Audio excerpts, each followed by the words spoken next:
पुराणों के अनुसार एक बार हयग्रीव नाम के एक राक्षस ने ब्रह्मा जी से वेदों को चुरा लिया और समंदर की गहराइयों में कहीं छुपा लिया।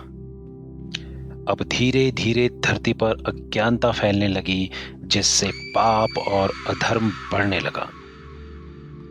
कहा जाता है कि जब भी धरती पर पाप और अधर्म बढ़ता है तो भयंकर प्रलय आता है और धरती का विनाश होता है। यह संकेत भी था कि अब धरती पर प्रलय आने वाला है। इसलिए भगवान श्री हरि ने जीवन की शुरुआत के लिए योजना के तहत एक छोटी सी मछली का रूप धारण किया। एक सुबह जब राजा सत्यव्रत कृत्यमाला नदी में स्नान करने के बाद अपने हाथों में तर्पण के लिए जब जल लिया तो उनके हाथ में एक छोटी सी मछली भी आ गई। राजा ने जब उसको वापस पानी में छोड़ा तो वो राजा से बोली, हे राजा, मुझे यहां से ले चलें, क्योंकि यहां के बड़े जीव मुझे खा जाएंगे। दयालु राजा उसको अपने कमंडल में लेकर वापस महल आ गया। सुबह राजा जब उस मछली को देखने गया तो पाया कि मछली के शरीर का आकार बढ़ चुका था। इसलिए राजा ने उसे वहां से निकालकर एक बड़े पानी के मटके में रख दिया। लेकिन फिर अगली रात उस मछली का शरीर फिर से बढ़ गया और वो मटका अब उसके लिए छोटा पड़ने लगा। यह देखकर राजा ने उसे वापस वहां से निकालकर एक तालाब में छोड़ दिया। लेकिन फिर मछली का शरीर इतना बढ़ गया कि अब वो तालाब भी उसे छोटा पड़ने लगा। अब राजा ने उसे तालाब से भी निकालकर वापस समंदर में छोड़ दिया। लेकिन मछली के इस बढ़ते हुए शरीर को देखकर राजा काफी आश्चर्य था। इसलिए उसने दोनों हाथ जोड़कर मछली से पूछा, आप कोई साधारण मछली नहीं है, कृपया करके मुझे बताएं कि आप कौन हैं। तब श्री हरि ने उन्हें बताया कि हे राजा, हयग्रीव नाम के राक्षस ने वेदों को चुरा लिया है।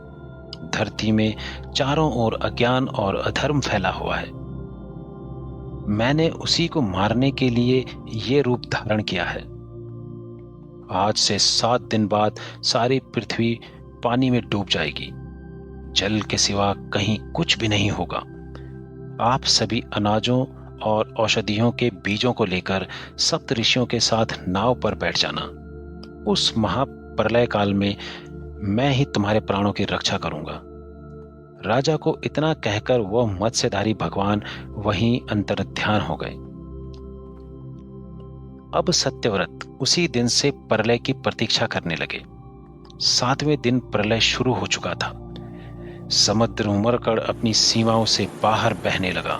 भयानक बारिश होने लगी और थोड़ी ही देर में सारी पृथ्वी जल में समा गई। राजा सत्यव्रत ने एक बहुत बड़ी नाव में सभी बीजों और औषधियों को रखा और सप्तऋषियों के साथ उसमें बैठकर उसे महासागर में ले गए। कुछ समय बाद भगवान मछली का रूप धारण कर प्रकट हुए। उनके माथे पर 2 सींग थे। राजा ने उस सींग में रस्सी के द्वारा नाव को बांध दिया। मत्स्यधारी भगवान श्री हरि ने प्रलय के समय नाव को ढोते हुए उनकी प्राणों की रक्षा की।